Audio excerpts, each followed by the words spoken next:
வணக்கம் மாணவர்களே, நாம் இன்றைக்கி 10ஆம் வகுப்பு ஆங்கில பிரிவில் யூனிட் 6ல் த லாஸ்ட் லெசன் அப்படின்ற லெசனை பற்றி பார்க்க போகிறோம்.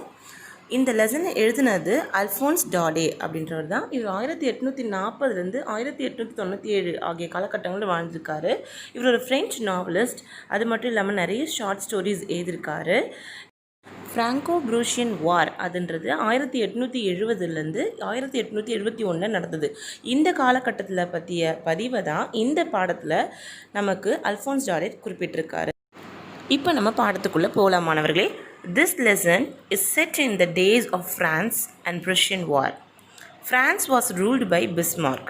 Prussia then consisted of what now are the nations of Germany, Poland, and parts of Austria.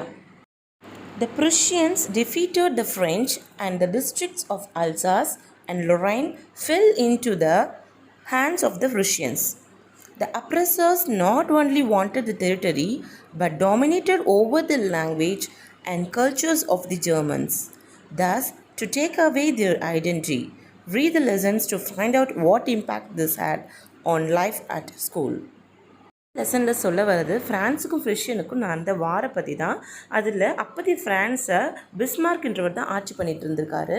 அப்போதைக்கு இருந்த ப்ரூஷியா அப்படின்றது இப்போ இருக்க ஜெர்மனி, போலண்ட், அப்புறம் அதோட பார்ட்ஸ் ஆஃப் த ஆஸ்ட்ரியா எல்லாமே அடங்கும் அப்படின்னு சொல்லியிருக்காங்க.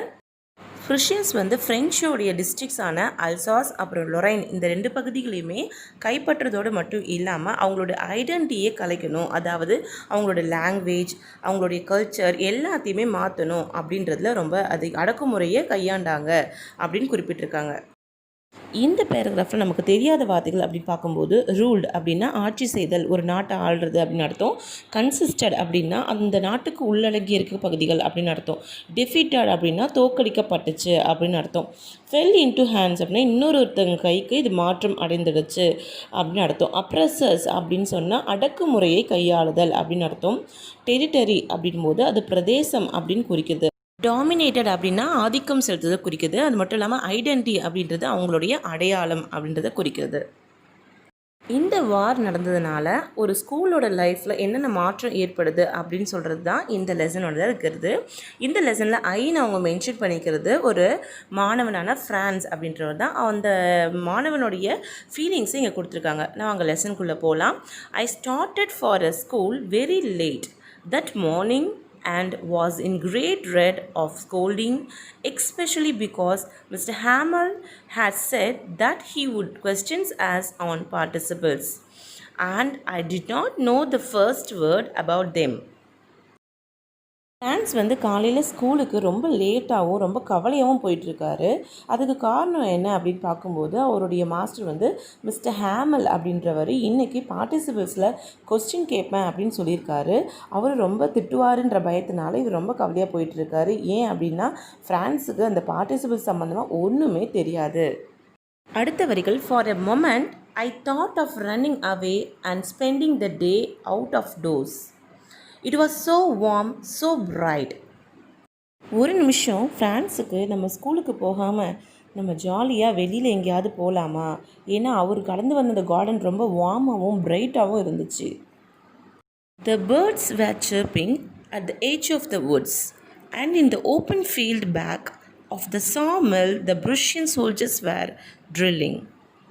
இந்த வரிகளோட அர்த்தம் என்னென்னா, இந்த பேர்ட்ஸ் கத்திட்டு அந்த மரத்தோடைய அந்த நுனியில் உட்காந்துருக்க பார்க்குறதுக்கு ஒரு ரொம்ப இன்ட்ரெஸ்டிங்காக இருந்தது. அது மட்டும் இல்லாமல் அங்கே இருக்க ஓப்பன் ஃபீல்ட்ஸில் அந்த ப்ருஷியன்ஸோட சோல்ஜர்ஸ் எல்லாமே எக்ஸசைஸ் பண்ணிகிட்ருக்காங்க. இதெல்லாம் பார்க்கும்போது அவருக்கு படிப்பை விட இது கொஞ்சம் இன்ட்ரெஸ்டிங்காக இருக்குன்னு நினைக்கிறாரு.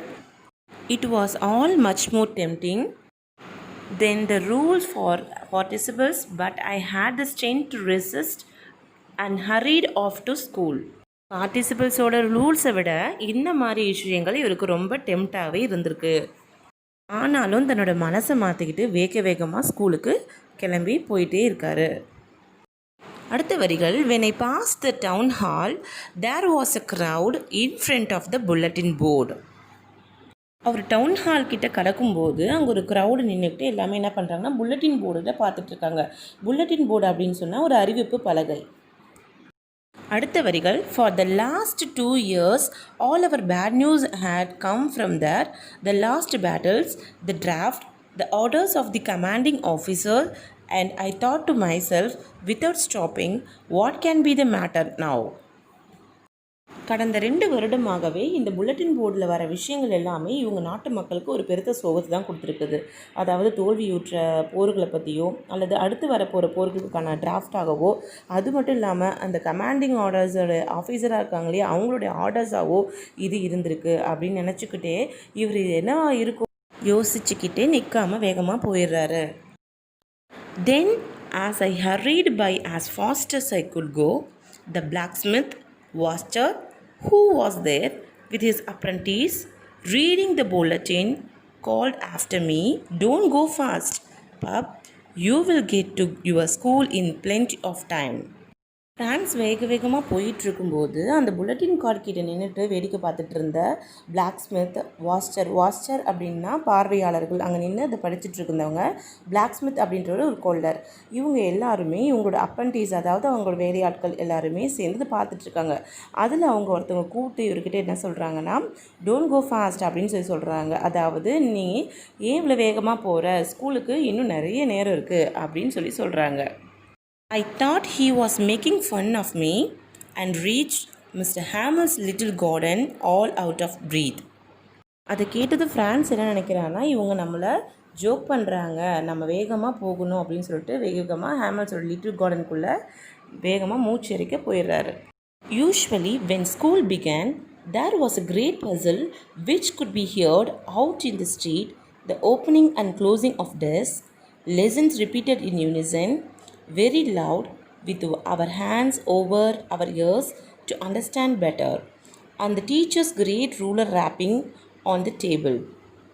யூஸ்வலாக ஃப்ரான்ஸ் ஸ்கூலுக்குள்ளே என்ட்ரு ஆகும்போது அந்த ஸ்ட்ரீட் கிட்ட வரும்போதே நம்ம ஸ்கூலில் இருந்து சத்தம் வேகமாக அவருக்கு கேட்டுகிட்டே இருக்கும். அது மட்டும் இல்லாமல் அந்த பசங்க டெஸ்க்கு ஓப்பன் பண்ணுறது, க்ளோஸ் பண்ணுறது, கோரஸாக பசங்க கத்தி ரிப்பீட் பண்ணுறது, ஆன்சர்ஸ் பண்ணுறது, டீச்சர்ஸ் சொல்கிறத காதில் கேட்காத போது சத்தத்தினால நம்ம காதை மட்டும் க்ளோஸ் பண்ணிவிட்டு டீச்சர் சொல்கிறதுக்கு அண்டர்ஸ்டாண்ட் பண்ணுறதுக்கு அந்த அளவுக்கு நாய்ஸ் வெளில கேட்டுட்ருக்கோம். அது மட்டும் இல்லாமல் டீச்சர்ஸ் அந்த டேபிள் மேலே அவங்க ரூலர்ஸை வச்சு ரேப் பண்ணுற சவுண்டும் நல்லா தெளிவாக கேட்கும். But now it was also still. I had counted on the commotions to get to my desk without being seen. But of course, that day everything had to be as quiet as Sunday morning. ஆனால் இன்றைக்கி எல்லாமே வித்தியாசமாக ரொம்ப குவைட்டாக இருக்குது. இவருடைய பெஞ்சுக்கிட்ட எல்லாம் எப்பயுமே ஒரு குழப்பம் இருக்கும். வெளியிலேருந்து பார்க்கும்போதே அந்த சச்சரவு குழப்பம் எல்லாம் தெரியும். அந்த கமோஷன் அப்படின்றது குழப்பத்தை குறிக்குது. அது மட்டும் இல்லாமல் இவருக்கு இன்றைக்கி எப்படி தோணுதுன்னா, சண்டேவோட மார்னிங் எப்படி குவைட்டாக இருக்குமோ அது போலவே இருக்குது அப்படின்னு நினைக்கிறாரு.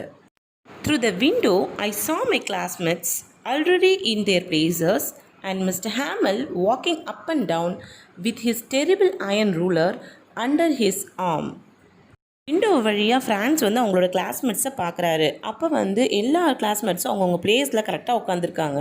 அப்போ மிஸ்டர் ஹேமல் ஒரு அயன் ரூலரை தன்னோட ஆமுக்கு அடியில் வச்சுக்கிட்டு அப் அண்ட் டவுன் நடந்து போயிட்டுருக்காரு.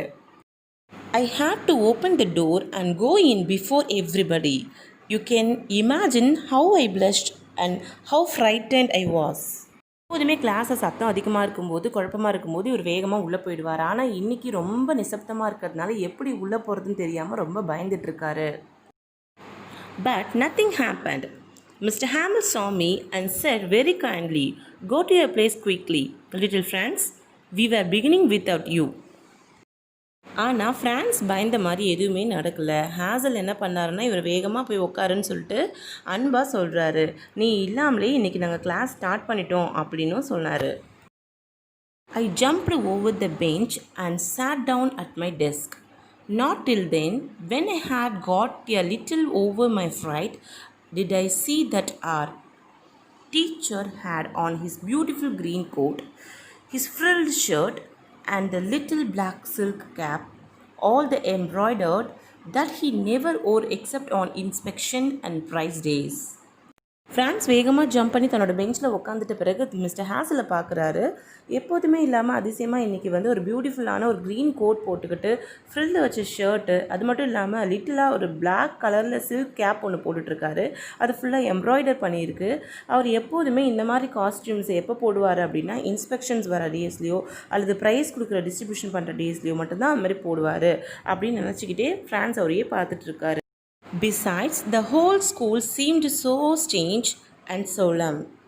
கூடவே இந்த ஸ்கூல் என்றைக்கும் இல்லாமல் ரொம்ப புதுசாகவும் ஒரு கம்பீரமாகவும் இருக்கிறது அவருக்கு தோணுது. But the thing that surprised me most was to see on the back benches that were always empty.